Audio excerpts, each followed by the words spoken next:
A few moments later. A few inches later. 2 hours later. 1 eternity later.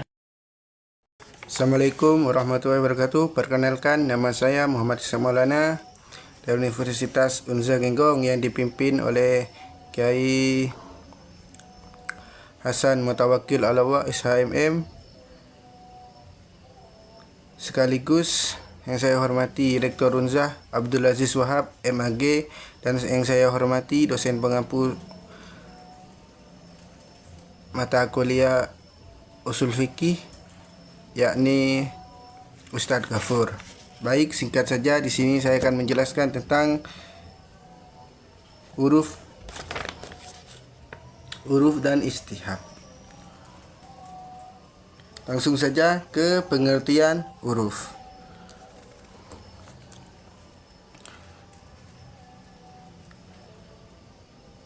Huruf secara etimologis berasal dari kata kerja arafah, yang berarti mengetahui atau mengenal. Dalam konteks bahasa Arab, huruf juga dapat diartikan suatu yang baik dan dikenal oleh banyak orang. Sedangkan secara terminologis dalam usul fikih, huruf diartikan sebagai kebiasaan atau tradisi yang berlaku dan diterima secara umum oleh masyarakat, baik dalam bentuk perkataan, perbuatan, dan maupun ketentuan tertentu yang tidak bertentangan dengan prinsip syariat. Para ulama mendefinisikan huruf sebagai suatu yang menjadi kebiasaan masyarakat dan dilakukan secara berulang-ulang tanpa adanya penolakan. Kebiasaan tersebut dianggap sebagai standar perilaku yang diterima, dijadikan rujukan dalam interaksi sosial, ekonomi maupun hukum. Singkat saja, langsung ke hujahan huruf.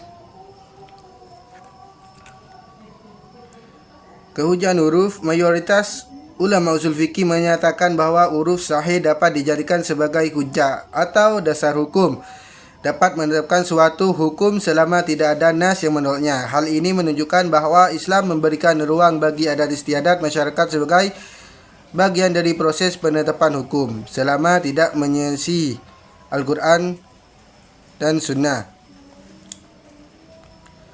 Singkat saja, langsung ke macam-macam huruf. Yang pertama, ditinjau dari segi kesesuaian dan syariat, yaitu ada dua. Yang pertama, huruf sahih, yaitu kebiasaan yang tidak bertentangan dengan dalil syar'i dan dapat diterima oleh hukum Islam. Huruf sahih dapat dijadikan sebagai dasar penetapan hukum. Contohnya seperti kebiasaan bayar uang muka atau DP di dalam transaksi jual beli modern selama tidak mengandung unsur riba maupun penipuan. Yang kedua, huruf fasid, yaitu kebiasaan yang bertentangan dengan nas atau prinsip syariat Islam sehingga tidak dapat dijadikan dasar hukum. Contohnya seperti kebiasaan masyarakat membolehkan riba dalam transaksi pinjam meminjam uang. Seperti itu di contoh macam-macam huruf yang pertama. Yang kedua, yaitu ditinjau dari luas atau sempitnya cakupan. Yang pertama, yaitu huruf am atau umum, merupakan kebiasaan yang berlaku secara luas di seluruh wilayah atau dalam mayoritas komunitas umat Islam. Contohnya seperti kebiasaan memberikan mahar dalam pernikahan. Terus huruf khas atau khusus adalah kebiasaan yang hanya berlaku dalam komunitas atau wilayah tertentu. Semisal contohnya yaitu tradisi pernikahan tertentu di daerah Jawa maupun di daerah luas seperti Sumatera. Terus yang ketiga, yaitu ditinjau dari wujud atau praktiknya. Yang pertama, yaitu huruf qauli atau verbal. kebiasaan dalam bentuk penggunaan atau istilah tertentu yang telah dipahami maknanya secara umum. Contohnya yaitu seperti penggunaan kata hibah yang dimaksudkan sebagai hadiah atau tanpa pamrih. Baik, saya lanjut ke huruf fi'li, yaitu perilaku. Kebiasaan yang berbentuk tindakan atau praktik yang bisa dilakukan oleh masyarakat. Contoh yaitu kebiasaan menyajikan makanan saat menerima tamu, memberikan hidangan seperti minuman atau memberi makan gitu. Singkat-singkat saja, langsung ke pengertian istihab. Pengertian istihab secara etimologis. Istihab berasal dari bahasa Arab. Istashaba ya tashibu, yang berarti menyertakan atau menetapkan keberlanjutan.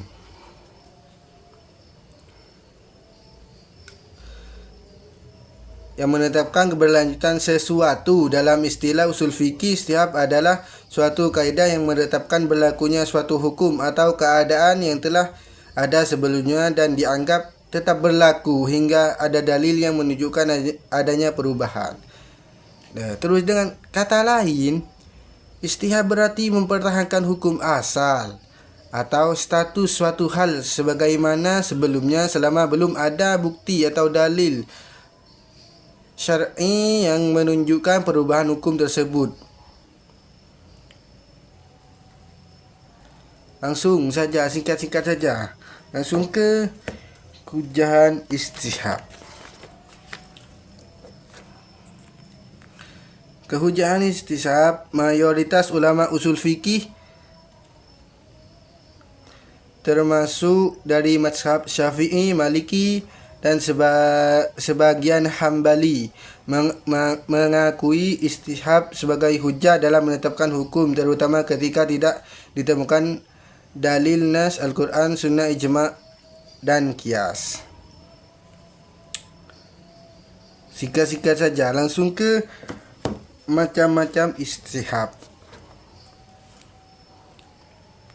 Yang pertama yaitu istihab al-adam, istihab ketidakhukum atau keberadaan, yaitu menetapkan bahwa sesuatu tidak ada baik hukum atau kejadian sampai ada dalil yang menunjukkan keberadaannya. Contohnya yaitu seseorang menuduh orang lain berhutang, maka hukum asalnya adalah orang tersebut tidak berhutang sampai ada bukti atau dalil yang buktikan adanya utang. Terus yang kedua, istihab al-asal, istihab hukum asal, yang mempertahankan hukum asal sesuatu, yaitu hukum mubah atau kebolehan sampai ada dalil yang mengubahnya. Contohnya yaitu seperti makan atau minuman dianggap halal secara hukum asal sampai ada dalil yang menyatakan keharamannya.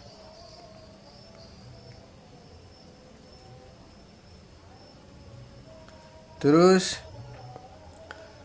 yang ketiga yaitu istihab al-hukm, istihab hukum yang telah berlaku, yaitu mempertahankan suatu hukum yang telah ditetapkan syariat terhadap suatu perkara hingga ada dalil lain yang mengubah hukum tersebut. Contohnya yaitu seseorang diketahui dalam keadaan suci untuk solat, maka ia tetap dianggap suci kecuali jika terbukti telah berhadas. Yang keempat, istihab al-waf, yaitu mempertahankan suatu sifat atau keadaan tertentu yang telah ada sebelumnya hingga terbukti berubah. Contohnya orang yang sudah balik dan mualaf tetap dianggap memiliki tanggung jawab hukum kecuali jika terbukti mengalami kehilangan akal atau gila. Jadi dari kesimpulan yang saya jelaskan ini, dalam kajian usul fikih, uruf dan istihad merupakan dua prinsip penting yang digunakan dalam penetapan hukum Islam, terutama dalam persoalan tidak secara eksplisit dijelaskan oleh Al-Quran dan hadis. Uruf adalah kebiasaan atau tradisi yang hidup dan diterima oleh masyarakat, baik dalam bentuk perkataan maupun perbuatan, selama tidak dalam menetapkan hukum, karena mencerminkan kebutuhan dan praktik nyata masyarakat. Pembagian huruf berdasarkan sesuaian dengan syariat, luas cakupan, serta bentuk praktik menunjukkan fleksibilitas Islam dalam merespon budaya selama masih ada koridor syariat. Baik, cukup sekian dari saya. Apabila terlalu banyak kesalahan dari awal hingga akhir, mohon dimaklumi, karena al-insanu halu kotok wa nisyan. Assalamualaikum warahmatullahi wabarakatuh.